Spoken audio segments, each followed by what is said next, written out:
হযরত ফাতিমা রাদিয়াল্লাহু তাআলা আনহা তার কাছে যখন যাব মা সিনের দিন আমরা ঈদের নামাজ পড়ার জন্য যাব, এখন আমাদের তো জামা নেই, কাপড় নেই, আমরা কি কাপড় পরে আমরা পরিধান করে আমরা নামাজ পড়ার জন্য যাব। যখন এই কথা বললো তার মা বলতেছে, বাবা যাও তোমরা গোসল করে সেরে নাও, এই গোসলটা সেরে নিয়ে তোমরা আসো, তোমাদের জন্য দর্জি সাহেব কাপড় দিয়ে যাবে। বলেন সুবহানাল্লাহ। হাসান হোসেন রাদিয়াল্লাহু তাআলা মুসলিম ভাই বলতেছে, ভাই এক ভাই অপর ভাইকে বলতেছে, ভাই মা যেহেতু কথা বলছে যে হাসান হোসেন দুই ভাই বলতেছে, মা যেহেতু বলেছে আমাদের কাপড় নিয়ে আসবে, তাহলে কাপড় তো অবশ্যই আসবে। মা তিনি হচ্ছে সমস্ত মহিলাদের সরদারনি, সমস্ত জান্নাতি মহিলাদের সরদারনি, তিনি কোনো মিথ্যা কথা বলতে পারে না। তিনি বলেছেন আমরা তাড়াতাড়ি গোসল করে নিয়ে আসি, ছোট মানুষ তার গোসল করে নিয়ে আসি, মায়ের সামনে আসবে। যখন গোসল করে দুই ভাই গোসল করে থেকে বাইরে হয়ে আসলো, যখন ফাতিমা রাদিয়াল্লাহু তাআলা তিনি দুই রাকাত নামাজ আদায় করলেন, দুই রাকাত নামাজ আদায় করলেন, আল্লাহ তাআলা কি বলতেছে, আল্লাহ আমি বলেছি আল্লাহ গোসল করে আমার সন্তানদের আমি বলেছি গোসল করে আমি কাপড় তাদের জন্য নতুন কাপড় নিয়ে আসতেছে এবং দর্জি সাহেব নিয়ে আসতেছে, আল্লাহ আমাকে বেইজ্জত আপনি করবেন না। জিবরাইল আলাইহিস সালাম আল্লাহ তাআলা ডাকলেন, জিবরাইল তুমি কোথায়? আসলে আমার ফাতিমা রাদিয়াল্লাহু তাআলা তিনি বলেছেন তার সন্তানের জন্য জামা চেয়েছে, তাহলে তোমরা জান্নাত থেকে তুমি দুইটা কাপড় দুইটা জামা নিয়ে আসো। বলেন সুবহানাল্লাহ। যখন জামা চলে আসলো, দর্জি সাহেব দর্জির মতো উপলব্ধ হয়ে চলে আসলো জিবরাইল আলাইহিস সালাম। আসার পর জিবরাইল আলাইহিস সালাম বলতেছে, হাসানকে বলতেছে, হাসান নাও তোমার জামা। যখন এই কথা বললো হাসান রাদিয়াল্লাহু তাআলা সবুজ রঙের জামা দেওয়া হয়েছে। বলেন সুবহানাল্লাহ। আর হুসাইন রাদিয়াল্লাহু তাআলা আনহুকে যখন লাল বর্ণের জামাটা দিতে গিয়েছে, লাল বর্ণের জামাটা দিতে গিয়ে জিবরাইল আলাইহিস সালাম চোখের পানি ফেলেছে। বলেন সুবহানাল্লাহ। দেখেন কিভাবে করুন কাহিনী এবং তিনজনকে হাতের মধ্যে দেওয়ার পর ফাতিমা রাদিয়াল্লাহু তাআলা তার মায়ের ডাক দেওয়ার জন্য তখন দৌড়ে গেল, মা তুমি কোথায় আছো? দেখো এখন এই মুহূর্তে দেখেন আমরা গোসল করে আসার সঙ্গে সঙ্গে আমাদেরকে দর্জি সাহেব আমাদের জামা দিয়ে গেল। মা তখন ফাতিমা রাদিয়াল্লাহু তাআলা কলিজা কাঁপতেছে, থরথর করে যেন কেন কাঁপতেছে। যখন কোনো সন্তানের বিপদ আপদ চলে আসে তখন মা বাবার কলিজা থরথর করে কাঁপে। বলেন সুবহানাল্লাহ। দেখেন তিনি বলতেছেন ফাতিমা রাদিয়াল্লাহু তাআলা দৌড়ে আসার পর বলতেছে, সবুজ রঙের জামাতে হাসানের হাতে এবং লাল বর্ণের জামাতে দেখলো হুসাইন রাদিয়াল্লাহু তাআলা তখন দেখলো তার কলিজা কাঁপতেছে। এই কিছু জানার জন্য তার কলিজা কেন কাঁপতেছে এটা জানার জন্য রাসূলুল্লাহ সাল্লাল্লাহু আলাইহি ওয়াসাল্লামের দরবারে যখন যাবে তখন হাসান হুসাইনকে ফাতিমা রাদিয়াল্লাহু তাআলা বলতেছে, বাবা চলো তোমার নানার কাছে যাই, আমার বাবার কাছে যাই, নবীর কাছে যাই। যাওয়ার পর এই হাদিস জানার জন্য আমরা যাবো, জানতে আমরা কি ব্যাপার জামাটা তোমাদের হাতে দেওয়ার কারণে আমার কলিজা কেন থরথর করে কাঁপতেছে। বলেন সুবহানাল্লাহ। এটা হাকিকত জানার জন্য যাইতেছি। হযরত হাসান এবং হুসাইন রাদিয়াল্লাহু তাআলা ফাতিমা রাদিয়াল্লাহু তাআলা সহ একসঙ্গে যাইতেছে। জিবরাইল আলাইহিস সালাম যখন চলে গেল, জিবরাইল আলাইহিস সালাম রাসূলুল্লাহ সাল্লাল্লাহু আলাইহি ওয়াসাল্লাম দরবারে বলতেছে, আসসালামু আলাইকুম ইয়া রাসূলুল্লাহ। ইয়া রাসূল আপনি আমার সালামটি গ্রহণ করেন ইয়া রাসূলুল্লাহ। আমি একটা কথা বলার জন্য আসতেছি এবং আপনার কাছে আমি চলে আসলাম। কি কথা? আজকে হাসান এবং হুসাইন রাদিয়াল্লাহু তাআলা দুই ভাইকে আমি জামা দিয়েছি, হাসানকে আমি সবুজ রঙের কাপড়টা দিয়েছি, পাঞ্জাবিটা দিয়েছি। এই সবুজ রঙের পাঞ্জাবি তার যে কাপড়টা দেওয়ার কারণে তার স্ত্রীর হাতে শরবত খাইয়া জহরের সময় তাকে মৃত্যু বরণ করতে হবে। এবং কি পিছনে তাকে বাপ মেরে ফেলবেন এবং হুসাইনের কথা আমি জিবরাইল বলতে চাই, হুসাইনের কথা বলতে গেলে আমার পরিচয় তত্ত্ব করে হবে। তুমি যে বলতেছে ইয়া রাসূলুল্লাহ যে হুজুর দেখেন আপনারা কি এই কথা বলতে গেলে আমার পরিবার পর্যন্ত কাঁপতেছে। তখন বলতেছে যে হুসাইনকে কারাবারে প্রান্তরে এজিদি দল সৈন্যরা তারা তাকে নির্মমভাবে হত্যা করবে, তাকে জবাই করে দুনিয়া থেকে বিদায় করে দিয়ে তুমি বলেন নাউজুবিল্লাহ। এই কথা তখন বললেন তোমার সঙ্গে সঙ্গে রাসূল সাল্লাল্লাহু আলাইহি ওয়াসাল্লাম তিনি টুকরে কেটে উঠলেন এবং তিনি ক্ষোভ করতেছেন। ইতিমধ্যে আল্লাহু তাআলা তিনি যখন চলে আসলেন তার সন্তানদেরকে নিয়ে চলে আসলো। আসার পর হাকিকত তার জন্য বলল হাসানের কবরের মধ্যে চুম্বন করিলেন হুসাইন রাদিয়াল্লাহু আনহু। দুই ভাইকে রাসূল সাল্লাল্লাহু আলাইহি ওয়াসাল্লাম গোলা জবরাইয়া ধরে বলতেছে হাসান হুসাইন ভাই তুমি আমার আমি তোমার, তোমাদের কি ভালোবাসে আমি রাসূল কি তারা ভালোবাসে বলেন সুবহানাল্লাহ। তারা ভালোবাসে, সেই ভালোবাসায় আমরা বসেছি।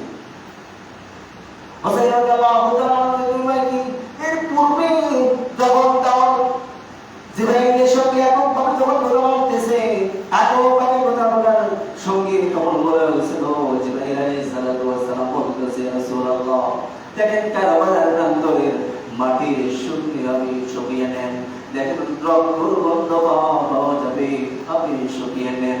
ওই দিক দিয়ে যাইতেছে উম্মে সালমা রাদিয়াল্লাহু তাআলা তিনি জানেন যে তার হায়াত কতটুকু পর্যন্ত আছে, এই মহিলাটার হায়াত ততদিন পর্যন্ত থাকবে। হুসাইন রাদিয়াল্লাহু তাআলা আশার পূর্বে তখন বলল উম্মে সালমা তুমি একটা বোতল নিয়ে আসো, এই বোতলটা নিয়ে আসো, এই বোতলটার মধ্যে মাটি টুকরা করো, যেদিন দেখবে এই মাটিটা লাল হয়ে গেছে সেই দিন পরে করবে আমার বলে যারা হুসাইন দুনিয়া থেকে বিদায় হয়ে চলে গেছে, তাদেরকে তাকে নির্মমভাবে হত্যা করেছে ইসলামের জন্য বলেন সুবহানাল্লাহ। নির্মমভাবে হত্যা করেছে এবং হত্যা করে তারা যদি দল ধ্বংস করে দেওয়া দেবে, কিন্তু এই যে তাদেরকে মারবে নির্মমভাবে যখন চলতেছে সংক্ষিপ্ত সময়ে আলোচনা করা হয়েছে এবং হাসান এবং হুসাইন রাদিয়াল্লাহু তাআলা দুই ভাই তখন হানিফত করা হলো এবং দুই ভাইকে বলা হলো হাসান এবং হুসাইন ভাই তোমরা আমার কি কথা দাও, তোমরা যখন দুই ভাই আমার কোনো কালকে আমাদের ময়দানে কোনো মধ্যবর্তী পথের মধ্যে পড়ে যাবে, দেখতে পাল্লা ওজন কমতি হয়ে যাবে, দুই ভাইয়ের এক ভাইয়ের রক্ত মাখা শরীরের কাপড়টা তোমরা ওই পাল্লার মধ্যে চলে দিবে, যদি তাও না হয় দুই ভাইয়ের জামা চলে দিবে, তাও যদি না হয় তারপর তোমরা দুই ভাইয়ের এক ভাই ওই কিচানের পাল্লার মধ্যে চলবে বলেন সুবহানাল্লাহ। তাও যদি না হয় তোমরা দুই ভাই ওই কিচানের পাল্লার মধ্যে চলবে, আমার উম্মতের জন্য একটা জাহান্নামী না হয়, আমার উম্মতের জন্য আমি দুই ভাইকে আমি কুরবানি করে দিলাম, আল্লাহর রাস্তায় আমি তোমাদেরকে আমি ছেড়ে দিয়ে দিলাম বলেন সুবহানাল্লাহ। এই কথা যখন বললেন হাসান এবং হুসাইন রাসূল সাল্লাল্লাহু আলাইহি ওয়াসাল্লাম কিছুদিনের মধ্যে দুনিয়া থেকে ওফাত হয়ে চলে গেল। চার সাহাবী তারাও চলে গেল, পর্যায়ক্রমে যখন চলে গেল যাওয়ার পরে সিরিয়াল আসলো মুআবিয়ার ছেলে মুআবিয়াকে বলা হয়েছিল মুআবিয়া তুমি বিবাহ করো না, কারণ তোমার গর্ভের মধ্যে আসবে তোমার সন্তান আসবে কুলাঙ্গার একটা সন্তান, এই কুলাঙ্গার সন্তানটি নবীর বংশ ধ্বংস হয়ে যাবে, তুমি বিবাহ করবে না। কিন্তু ডাক্তার সাহেব এমন ভাবে বলেছে মুআবিয়া তোমাকে বিবাহ, তুমি যদি বিবাহ নাই করো তাহলে তুমি বাঁচবে না, বাধ্যতামূলক বিবাহ করলেন, তার গর্ভের মধ্যে আসলো, তার পৌরুষের মধ্যে চলে আসলো এই যখন দুনিয়ার মধ্যে চলে আসলো এই যে আস্তে আস্তে বড় হতে লাগলো, বড় হওয়ার পর তখন এই মুআবিয়া তার সন্তানকে তার ছেলেকে দেওয়া হলো, তার ছেলেকে দেওয়া হয়েছিল নেতার রাষ্ট্রপতি হিসাবে তাকে দায়িত্ব দেওয়া হয়েছিল। দায়িত্ব দেওয়ার জন্য হুসাইন রাদিয়াল্লাহু তাআলা হাসান যখন পাইল তখন তার জন্য ষড়যন্ত্র করা হইল, ষড়যন্ত্র হাসান রাদিয়াল্লাহু তাআলাকে দায়িত্ব দেওয়া হয়েছে, চার খলিফা দেওয়ার পর দায়িত্ব পেয়েছে হাসান রাজত্ব চালাবি এবং দেশ পরিচালনা করবি, ইসলামকে কায়েম করবি, তার দায়িত্ব দেওয়া হইল। হাসানকে কিভাবে মারা যায় এবং এজিদি মুসলমানেরা এজিদি সৈন্যরা এরা তখন ষড়যন্ত্র শুরু করে দিল, মহিলা মানুষ দিয়ে তখন হাসানকে কিভাবে মারা যাবে এই ষড়যন্ত্র করে, তখন ওই মুহূর্তে তার স্ত্রীকে ধরলো। এক মৃত্যু মহিলা যাইয়া তাকে বুঝাইতেছে, ও হাসানের স্ত্রী, তুমি যদি একবার এই বিষ খাওয়াইয়া হাসানকে মারতে পারো তাহলে এটি হবে তোমার স্বামী। আর এই জিনিস যখন তুমি স্ত্রী হবে তখন তুমি হবে রানী, এবং রানীপতি হয়ে যাবে, তুমি বিশাল বড় হয়ে যাবে, টাকাওয়ালা হয়ে যাবে, তোমার সঙ্গে কেউ পারবে না, তুমি বিশাল অর্থনীতির মালিক হয়ে যাবে। এই কথা যখন শুনাইতেছে মহিলা মানুষ একবার দুইবার তিনবার কথা যখন শুনতে শুনতে বারবার একটা কথা বলা হয়, তখন কিন্তু যায় না, বলতেছে ঠিক আছে কিভাবে পারবো, ঠিক আছে আমি তোমাকে ওই যে হাসান প্রতিদিন যে শরবত খায় ওই শরবতের মধ্যে তুমি বেশ লাগাইয়া দেবে, আমি বেশ দেয়া দেবো, এমন ভাবে দেবো শীতের অবস্থা না পড়ে, ওই বিষ খাওয়াইয়া দুনিয়া থেকে তাকে বিদায় করে দিতে হবে। নাউযুবিল্লাহ, দুনিয়া থেকে বিদায় করে দিতে হবে। হাসান রাদিয়াল্লাহু তাআলা তিনি ষড়যন্ত্র যখন করল, হাসান রাদিয়াল্লাহু তাআলা তিনি ফজর নামাজ পড়ার পর তিনি সব জায়গার মধ্যে কালেমাটা দিয়ে আসার পর অনেক ক্লান্ত হয়ে গেছে, ক্লান্ত হয়ে আসার পর তিনি বলতেছে যে স্ত্রী কোথায় আছো, তুমি আমাকে একটু শরবত দিয়ে দাও, আমাকে শরবত দাও, আমি শরবত খাবো, আমাকে একটু শরবত দিয়ে দাও, আমি শরবত খাবো।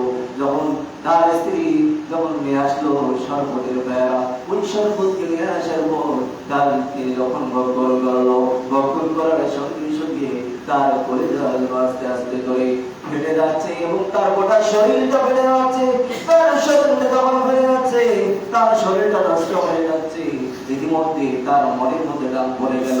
আমার নানা বলেছে আমি যখন এই সময় বেশ হইয়া আমার স্ত্রী আমাকে দুনিয়া থেকে বিদায় করে দেবে, নানা দোয়া কবুল হয়ে গেছে। এই মুহূর্তে আমার হোসেন ছাড়া, আমার ভাই ছাড়া, আমার ছোট্ট ভাই ছাড়া আমার কেউ নাই, এখন ডাক দাও, তাড়াতাড়ি ডাক দাও, হোসেন কোথায়? হোসেনকে তখন ডাক দেওয়া হলো, দৌড়ে ছুটে চলে আসলো।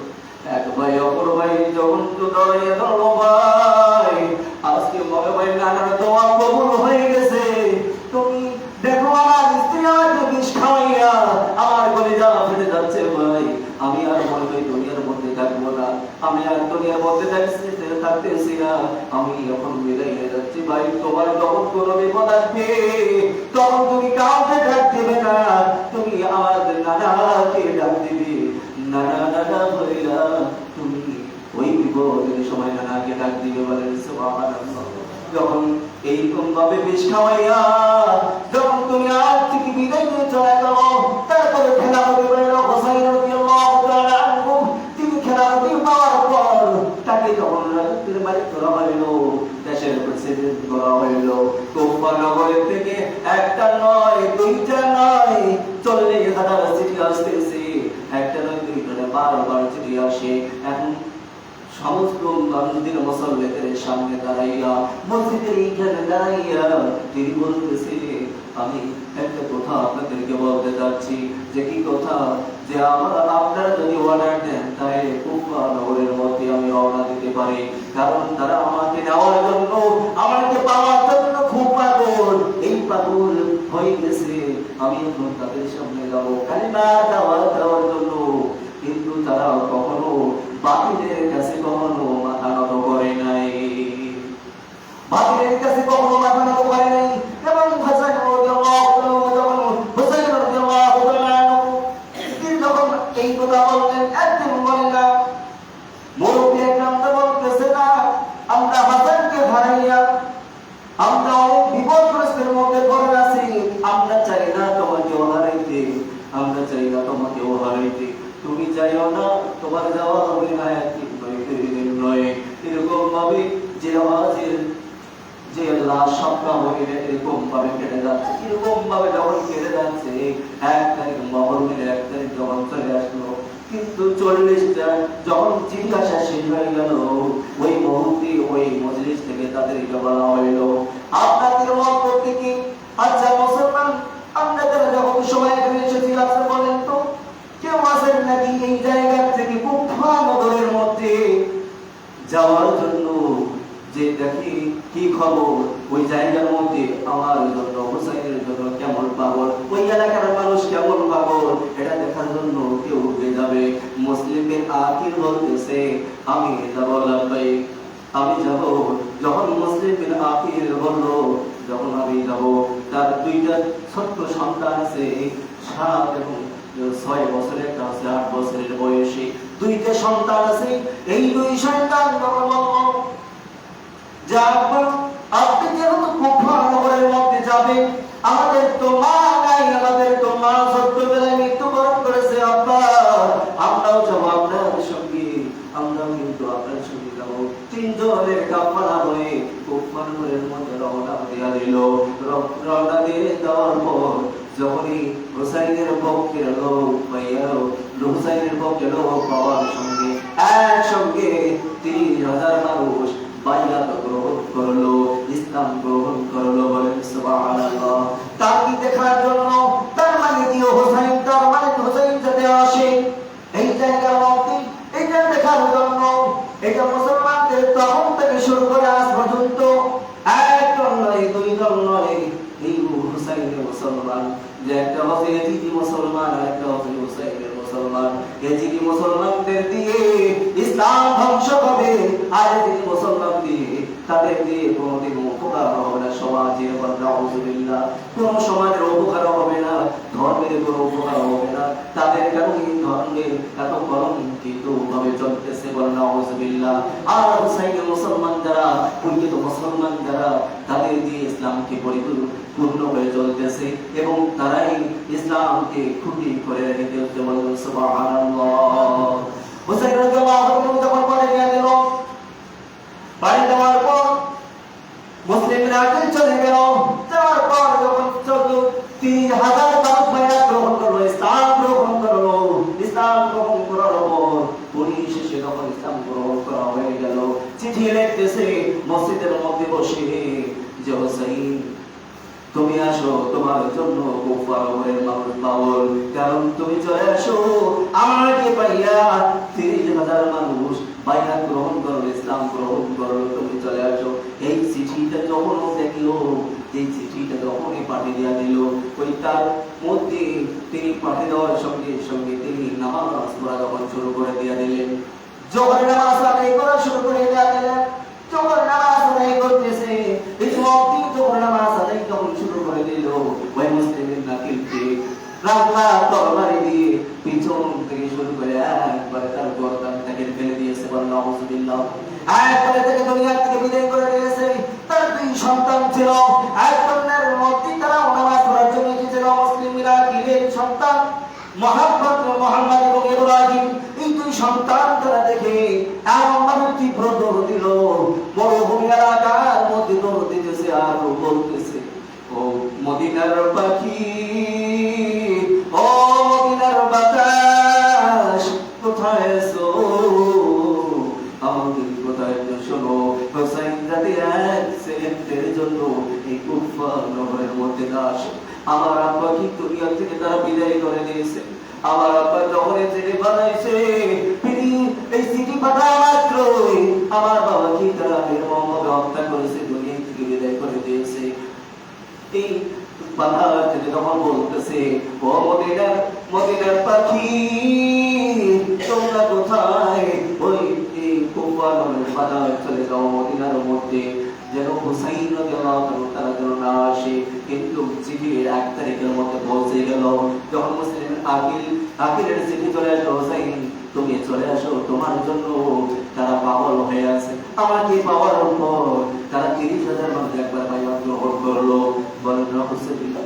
যখন এই কথা বললেন, চিঠি পাওয়া মাত্র 72 জন কাফেলা নিয়ে চলে আসলো। 72 জন কাফেলা নিয়ে যখন চলে আসতেছে, 72 জন কাফেলা নিয়ে চলে আসলো। মেয়ে পুরুষ মহিলা ছোট বড় সবাইকে নিয়ে চলে আসতেছে। দিকে দিকে হাসি, সকলকে খুশি রে, হুসাইন চলেছে কারবালাতে। বলে হুসাইন চলেছে কারবালাতে। সন্ধ্যের সময় যখন চলে আসতেছে 1 তারিখের মধ্যে রওনা দিয়ে দিয়েছে। 7 থেকে 8 তারিখের মধ্যে আজকে দিনের মধ্যে তারা যখন কারবালার প্রান্তরে চলে আসলো, কুফা নগরের মধ্যে যখন চলে আসলো, সন্ধ্যা হয়ে গেছে।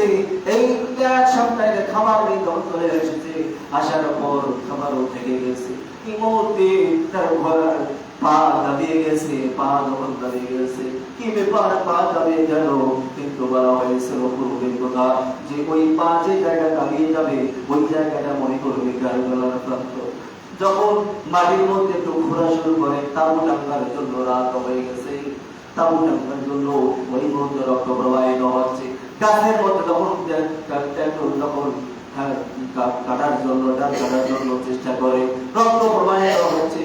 ওই মুহূর্তে ওই কুফা নগরে মানুষদেরকে জিজ্ঞাসা করা হয়েছিল, ও ভাই, এই কুফা নগরে ভাই এই জায়গাটার নাম কি?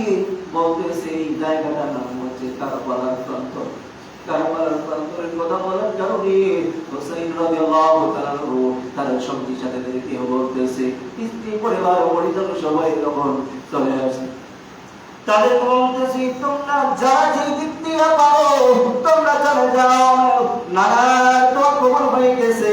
কারণ হুসাইন রাদিয়াল্লাহু তাআলা বলতেছে, আমার নানার দোয়া কবুল হয়ে গেছে, আমাকে দুনিয়া থেকে বিদায় নিয়ে চলে যেতে হবে, আমি আর থাকতে পারবো না। আমাকে নির্মম ভাবে বিদায় করে দিয়ে দিবে, তোমরা যা পারো। যখন তারা বলতেছে এই কথা বলার সঙ্গে সঙ্গে একটা মানুষ গেল না, প্রত্যেকটা মানুষ তখন ওই রাত্রির মধ্যে কোরআন তেলাওয়াত করে। আমাদের জীবন চলে যায়, যাও আমরা একজনও এই জায়গা থেকে নরওয়ালা বলেন সুবহানাল্লাহ। সারা রাত নামাজ পড়ি, কোরআন তেলাওয়াত করে, কান্নাকাটি করে। আর আমরা মুসলমান, এই রাতের মধ্যে আমরা না দেখলে দিনা আমরা সারা রাত ঘুম পাড়তেছি, আমরা কেমন মুসলমান?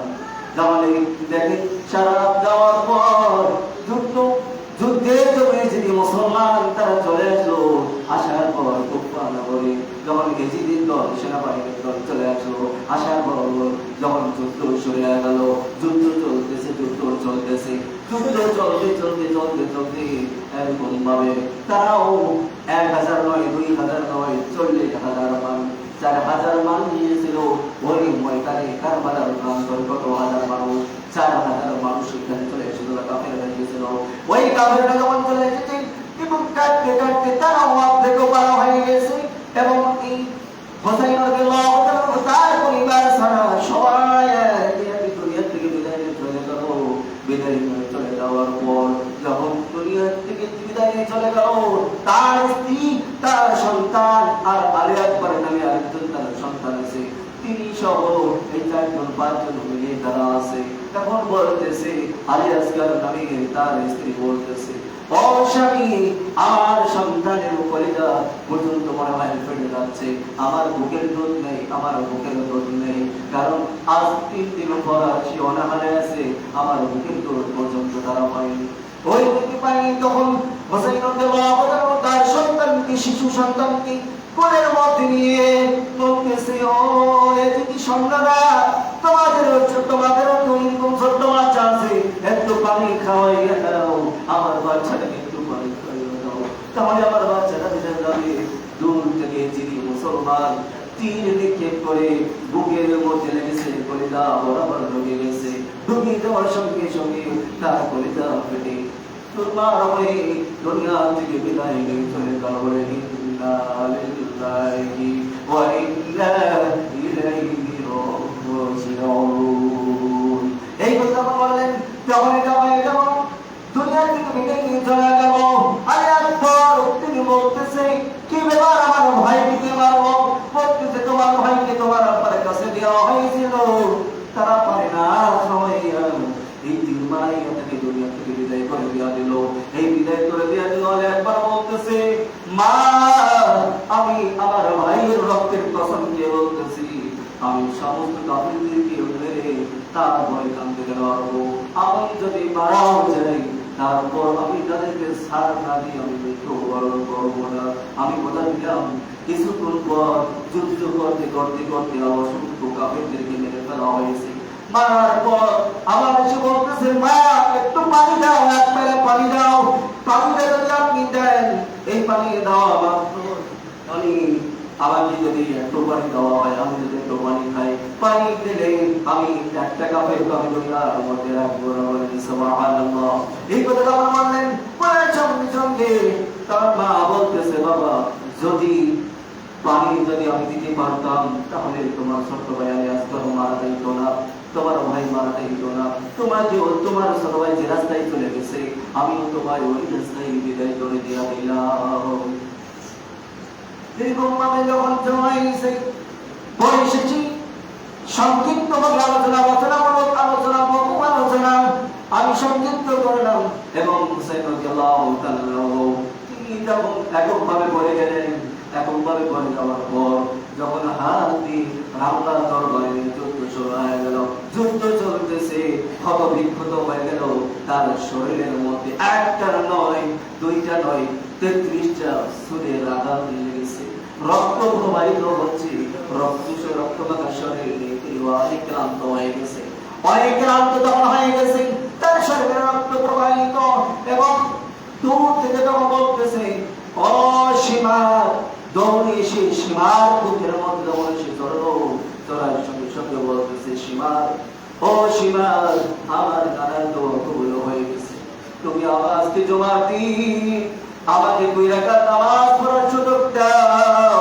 আমি 2 রাকাত নামাজ আদায় করবো, আমি 2 রাকাত নামাজ আদায় করবো। সীমার, আমাকে অন্তত 2 রাকাত নামাজ পড়ার সুযোগ দিয়া দাও, আমি নামাজ পড়ে তারাও পড়ার আগে যা হবে আল্লাহ আমার ভাগ্যে যা রেখেছে সেটাই হবে। তুই উজু করে কোরআন নদীর তীরে পানি ওঠায়, ওঠায় পানি, কিন্তু দেখা যায় রক্ত আর তো করতে পারলো না, ওরকম ভাবে তায়াম্মুম করে তিনি নামাজ আদায় করতেছে, একটা নয়, দুইটা নয়, 70 থেকে 72টা তীর শরীরের মধ্যে লেগে গেছে। পল্লবের আঘাতে এমনিতে রক্ত প্রবাহিত হচ্ছে, আবার তীরের আঘাতে গোটা শরীরের মধ্যে লেগে গেছে। সীমা যখন জানে বাঙালি যখন হোসেন রাদিয়াল্লাহু তাআলা সালাম ফেরানোর সঙ্গে সঙ্গে যখন সালাম ফেরালো, সালাম ফেরার সঙ্গে সঙ্গে তার বুকের মধ্যে ওই সীমা চলে গেছে। এই জন্য আল্লাহ তাআলা বলতেছে, ইয়া আইয়ুহাল্লাযীনা আমানু ইসতাঈনু বিস-সাবরি ওয়াস-সালাহ ইন্নাল্লাহা মা'আস-সাবিরিন।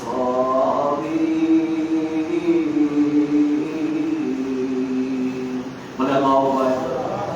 আল্লাহ তাআলা বলতেছে, ধৈর্যকারীদের মধ্যে আছি, হে ইমানদারেরা, আমি তোমরা ধৈর্য ধরো, সবর করো এবং তার মাধ্যমে তোমরা ইমানের মাধ্যমে এবং নামাজের মাধ্যমে তোমরা ধৈর্য ধারণ করো। তিনি এত তীব্র আঘাতের উপরেও তিনি তেনাকে কাটার পরেও তিনি 2 রাকাত নামাজ ছাড়ে না। আর আমরা আমাদেরকে কেউ কাটতে আসে না, কেউ আমাদেরকে আঘাত করতে আসে না, কেউ বাধা দিতে আসে না, আমরা 2 রাকাত দূরতার 3 রাত নামাজ আমরা সব নামাজ ছেড়ে দিতেছি। মানাউযুবিল্লাহ। এই জন্য আমাদেরকে সেই দিকে লক্ষ্য করতে হবে। আল্লাহ তাআলা আমাদেরকে সকলকে সঠিক বলতেন করেছেন, আল্লাহুম্মা আমিন। তারপর আল্লাহর ময়দানে কান্দে ফাতিমার দুলাল, আরে নিষ্ঠুরে জিদে মায়া নাই, মায়া নাই তোদের অন্তরে, কেমনে মারিলে তোমরা, কেমনে মারিলে তোমরা নবীর বংশকে, কারবালার ময়দানে কান্দে ফাতিমার দুলাল, কারবালার ময়দানে কান্দে ফাতিমার দুলাল, আরে নিষ্ঠুর দিনে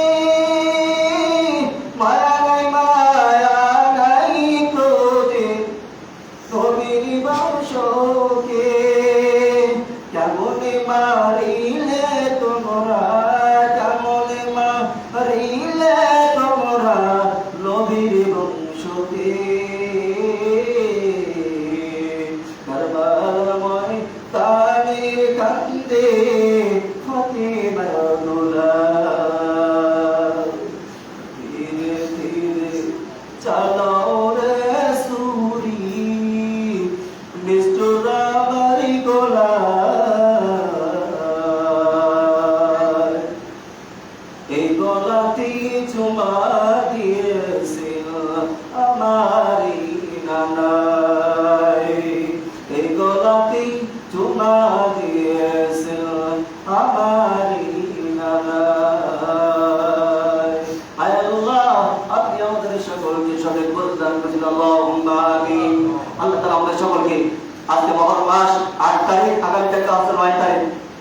ওদিকটা রবিবার হচ্ছে 10 তারিখ, আমরা 2টা রোজা রাখবো। কয়টা রোজা? রাসূল সাল্লাল্লাহু আলাইহি সাল্লাম মক্কা থেকে মদিনায় যখন হিজরত করলেন, হিজরত করার সঙ্গে সঙ্গে দেখতেছে ইহুদি খ্রিস্টানরা কি করতেছে, একটা করে রোজা রাখে। কয়টা রোজা? একটা করে রোজা। কি কারণে রাখে?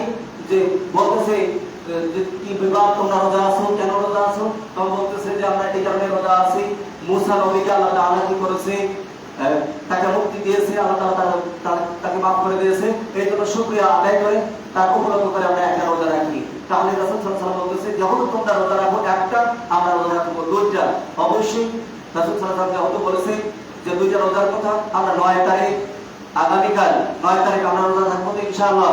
আমরা বাড়িতে বলবো মা বোনদেরকে যে 9টা মানে 2টা রোজা, আগামীকাল হচ্ছে একটা রোজা, 9 তারিখ, 10 তারিখ হচ্ছে মহরমের 10 তারিখ হচ্ছে পরশুদিন রবিবার, 10 তারিখে আমরা রোজা রাখবো। এই 2টা রোজা অবশ্যই আমরা দেবো, কারণ আমাদের কাছে রাসূল সাল্লাল্লাহু আলাইহি ওয়াসাল্লামের কাছে যখন রমজানের রোজা এসেছে তার পূর্বে কিন্তু এই মহরমের রোজা কিন্তু ফরজ হিসাবে ছিল। সুবহানাল্লাহ। এই জন্য আমরা রোজা রাখার চেষ্টা করবো ইনশাআল্লাহ, চেষ্টা করবো ইনশাআল্লাহ। আল্লাহ তাআলা এই ওসিলায় আমাদের সকলকে মাফ করুন। আমিন। আসসালামু আলাইকুম ওয়া রাহমাতুল্লাহি ওয়া বারাকাতুহু। যারা নামাজ পড়ে আল্লাহ তাআলা